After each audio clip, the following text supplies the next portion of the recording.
queridos, estamos de volta e de volta está também a Semana Santa. O tempo passa, já estamos indo para a reta final de nosso encontro. Hoje é o quarto dia. Bem, queridos, até aqui aprendemos muito, com certeza. Aprendemos que na última semana de Cristo nesta terra, a última semana que antecedia a sua morte, ele chegou na sexta-feira em Betânia, na casa de Marta, Maria e Lázaro. Aprendemos também que no sábado à noite atendeu ao convite de Simão, aquele que havia sido curado pela lepra, estava agradecido por este milagre e convidou a Cristo para ceiar com ele. Aprendemos também dos atos de misericórdia de Maria, ungindo a Cristo, o seu Salvador e Rei. Aprendemos também que no domingo Cristo fez a entrada triunfal, foi recebido com hosanas por todos aqueles que Cristo havia curado, os leprosos, os mancos, os cegos, pelas viúvas que ele havia amparado. Aprendemos também que, ao dar a entrada triunfal, deu preferência em visitar o templo. Ali entrou, observou a sua estrutura, mas quando procuraram a Cristo para consagrá-lo rei de Israel, já não encontraram mais. Ele retornou para Betânia, para a casa de Marta, Maria e Lázaro. Aprendemos com a parábola da figueira, demonstrando que Cristo quer o nosso coração e não apenas aparências. E agora vamos aprender sobre a purificação do templo, e é precisamente este o título de hoje, a purificação do templo. Lembre-se que no início do ministério de Cristo, ele já havia purificado o templo, e agora no final, novamente, ele torna a purificar o templo. Mas o que seria este purificar o templo?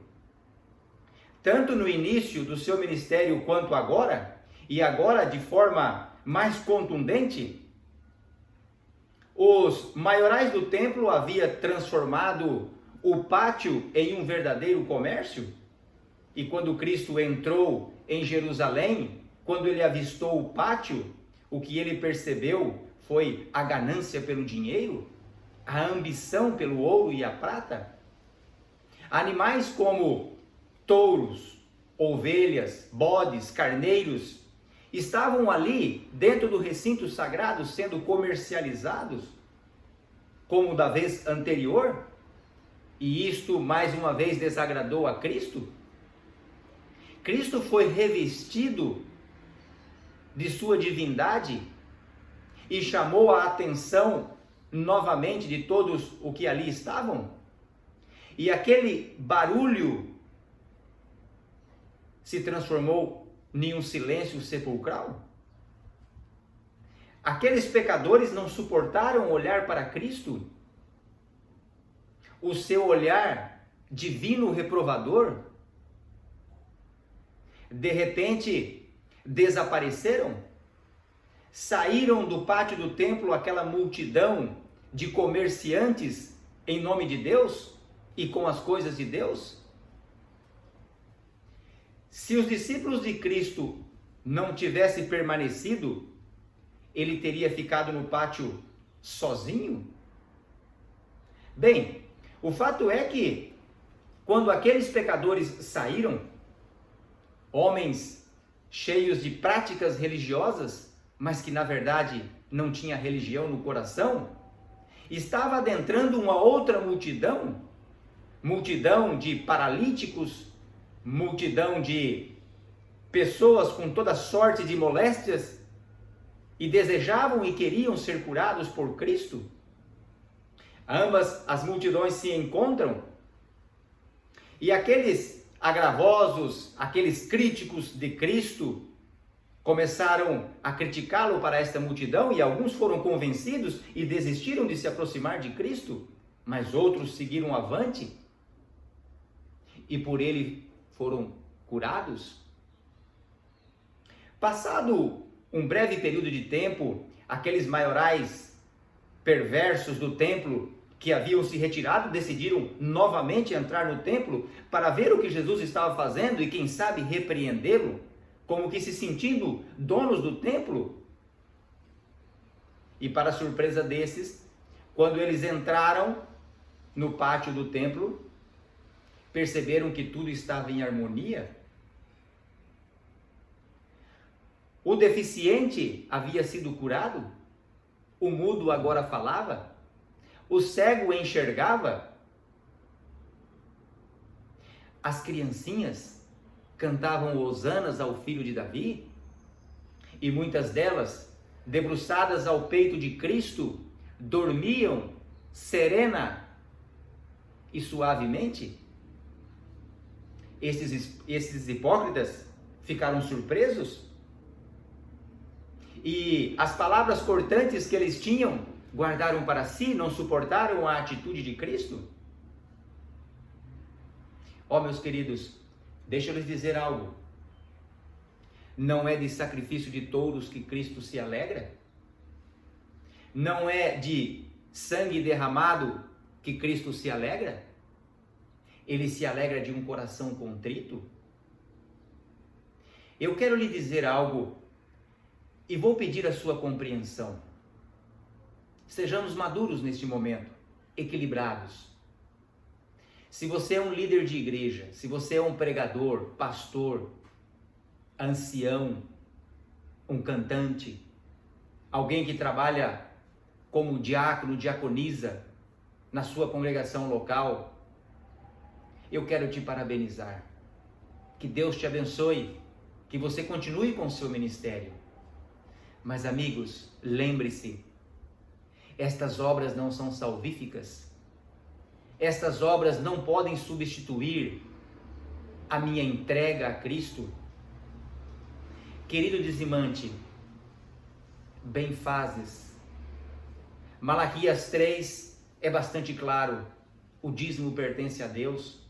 Mas se você está dando o seu dízimo pensando que com isto você vai comprar a salvação, meu querido, você está enganado. Cristo não precisa do seu ouro e nem da sua prata. Cristo não precisa do seu dinheiro. Cristo precisa do seu coração. Cristo precisa de você envolvido na obra de todo o coração. Cristo precisa de você envolvido na igreja de todo o coração. Cristo precisa da sua dedicação de todo o coração, mas não de obras meritórias.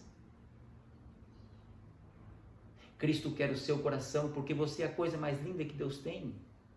Não é o seu dinheiro. Não é a sua frequência aos cultos. Deus não é um Deus depressivo que precisa que adoradores fiquem ali adorando. Não. Deus quer o seu coração, quer a sua sinceridade, quer a sua entrega total. Observe o que está escrito em Isaías capítulo 1. Ouvi a palavra do Senhor, vós príncipes de Sodoma, prestai ouvidos à lei do nosso Deus, vós povo de Gomorra. Queridos, Deus estava falando aqui para Sodoma e Gomorra? Claro que não.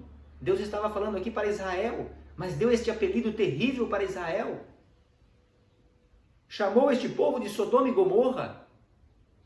Seria o nosso caso hoje? Continua dizendo: de que me serve a mim multidão de vossos sacrifícios? Diz o Senhor: estou farto dos holocaustos de carneiros e da gordura de animais cevados, e não me agrado do sangue de novilhos, nem de cordeiros, nem de bodes. Deus não se agrada das nossas obras, a não ser que venham elas do coração. Quando vindes para comparecer perante mim, quem vos requereu só pisardes os meus átrios? Ou seja, a minha presença ali somente não resolve. Não é o ato de ir à igreja que me salva. É o ato de estar salvo e ter a necessidade de ir à igreja que me salva. Não continueis a trazer ofertas vãs. O incenso é para mim abominação. Também as festas da lua nova e os sábados. E a convocação das congregações. Não posso suportar iniquidade associada ao ajuntamento solene. O ajuntamento solene, meus queridos, com obras meritórias não agrada a Deus. Agrada a Deus o ajuntamento solene com o coração entregue e contrito a Cristo? As vossas festas da lua nova e as vossas solenidades, a minha alma as aborrece, diz Deus. Já me são pesadas, estou cansado de sofrer. Pelo que quando estendeis as mãos, escondo de vós os olhos, sim, quando multiplicais as vossas orações, não as ouço, porque as vossas mãos estão cheias de sangue. Lavai-vos, purificai-vos, tirai a maldade de vossos atos. Cessai de fazer o mal, aprendei a fazer o bem, atendei à justiça, repreendei ao opressor, defendei o direito do órfão, pleiteai a causa das viúvas. Amigos, estamos indo para a parte final. O apelo de Deus para nós hoje é: não me ofereça dízimos porque eu não quero. Não me ofereça ofertas porque eu não quero. Não me ofereça sermões porque eu não quero. Não me ofereça, pastor, todo o seu ministério porque eu não quero. Não me ofereça gravatas. Não me ofereça paletó. Não me ofereça música. Não me ofereça nada sem antes me oferecer o teu coração. Ó queridos, o que Deus quer não é obras meritórias. O pátio do templo estava repleto de obras meritórias. Cristo os expulsou veemente, porque nada neste mundo pode comprar a Cristo. Cristo quer apenas o teu coração. Filho, dai-me o teu coração. Ou seja, dai-me a tua vontade, e Cristo vai te encher de obras, mas de obras divinas. E o texto completa: vinde, pois, e arrazoemos, diz o Senhor, ainda que os vossos pecados sejam como a escarlata, eles se tornarão brancos como a neve, ainda que sejam vermelhos como o carmesim, se tornarão como a lã. A salvação é para todos e de graça.